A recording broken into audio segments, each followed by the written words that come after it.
Okay, so welcome to my next video presentation, Lab 5, Challenging Your Hacking Skills. My name is Derek Solzer, and I will be doing this presentation. So, presentation overview, so it'll be parts A through E, so it'll be planning, organizing, and performing penetration testing. This will be all on the Metasploitable 2 virtual machine. Part B is Nmap, NICTO, OWASP, ZAP, and Nessus scans of that. Part C, risk assessment and analysis.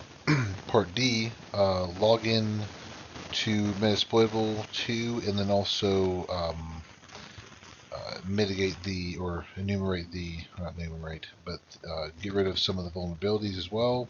And then Part E is explanation of implementation results and lessons learned. So there's a few questions I will answer during that.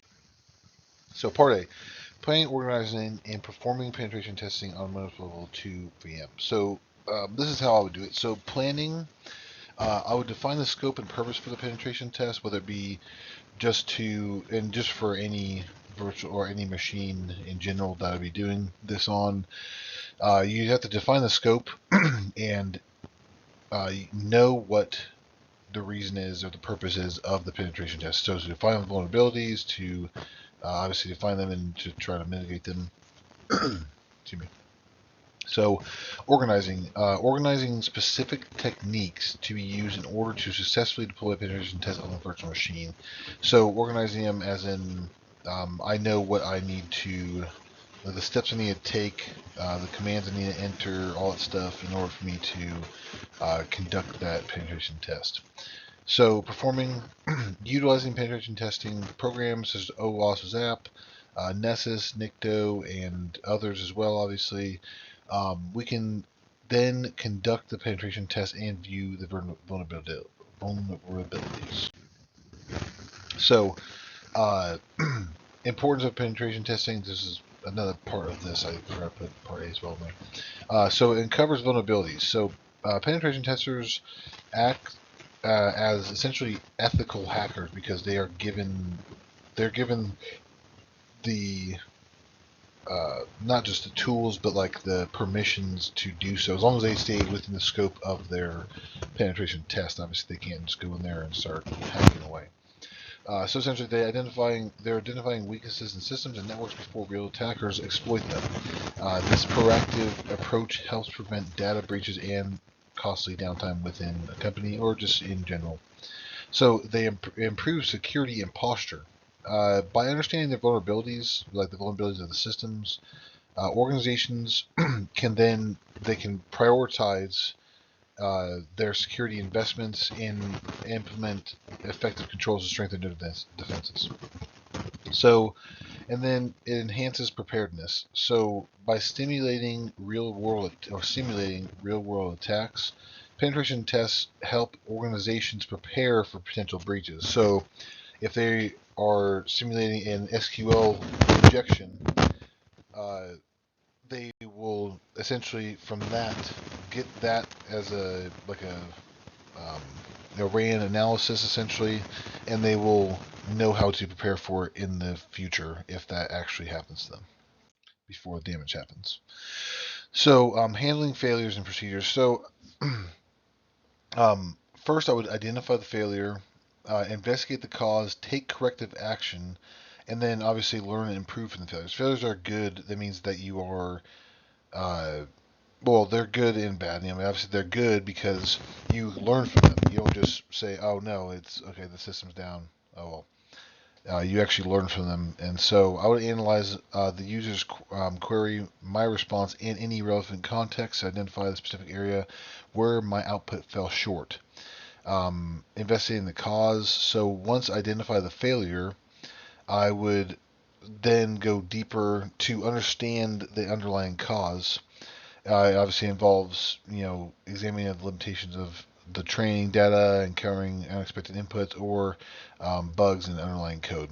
Take corrective action. So, if it's possible, I would attempt to rectify the failure within the limitations of my current capabilities.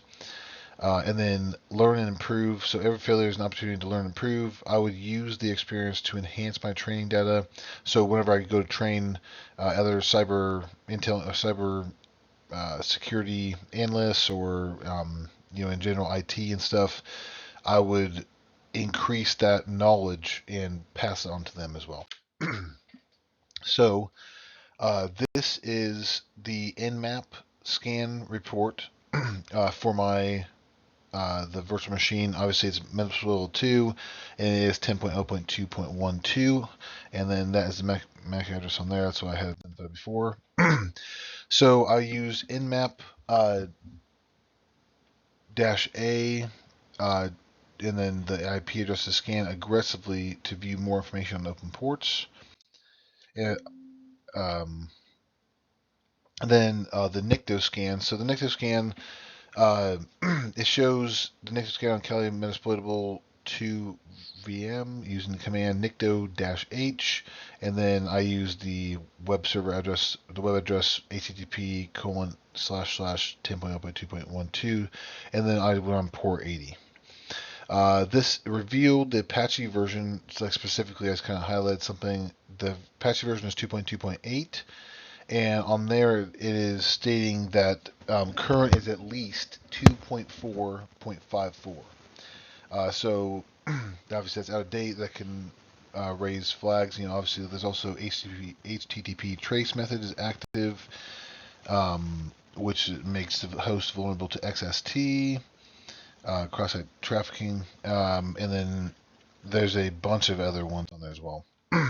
So the OWASP Zap scan. So these next two screenshots are going to be for that. So the first one is it shows the scan was against my Metasploitable 2 VM, and it's that IP address. And I ran on port 80 as well. And then the second screenshot for this OWASP Zap shows as high alert as for an example on there of it. The high alert one is a path traversal, which is a big vulnerability which can allow attackers to access files, directories, and commands, along with many other alerts as well that are on there.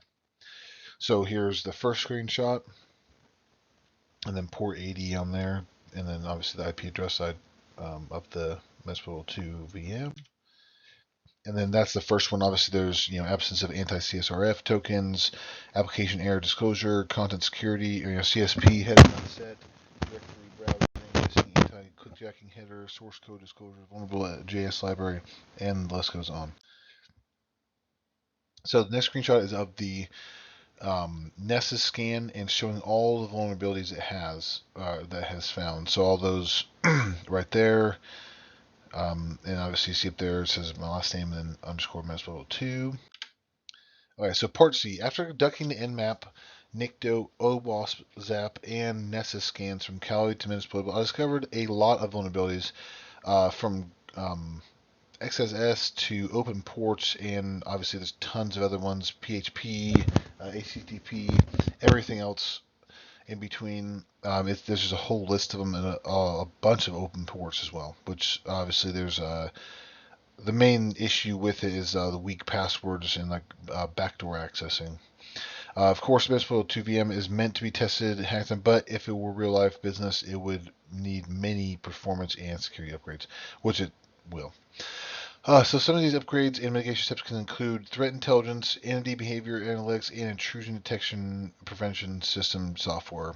I would expect the system to be hardened with heightened security parameters, along with the risk factor to lower tremendously once those are all mitigated. So strategy acts as a roadmap for security, reducing risk by guiding efforts and enabling proactive measures and hardening your system through best practices in secure change management. So part D, I logged in as root in Metasploit 2, as you can see right there. Installed Metasploit framework on Kali to upgrade.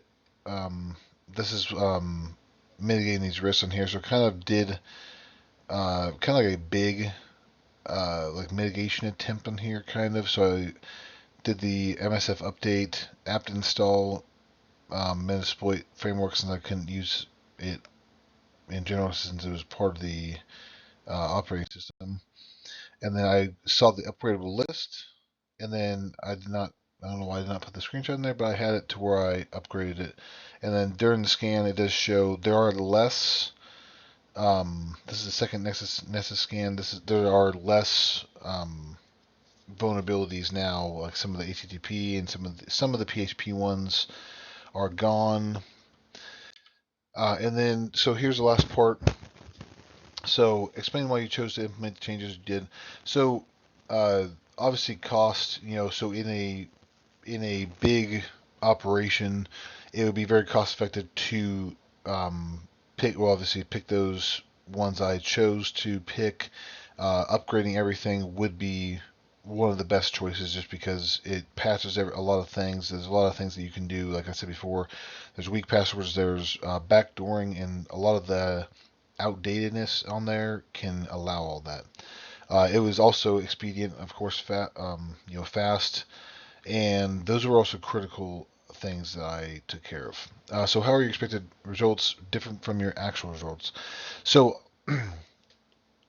I researched quite a bit on doing certain things and like mitigating just certain ones, and this was one of the a good one that I found, so I decided to try that as a like a mitigation strategy or getting rid of vulnerabilities.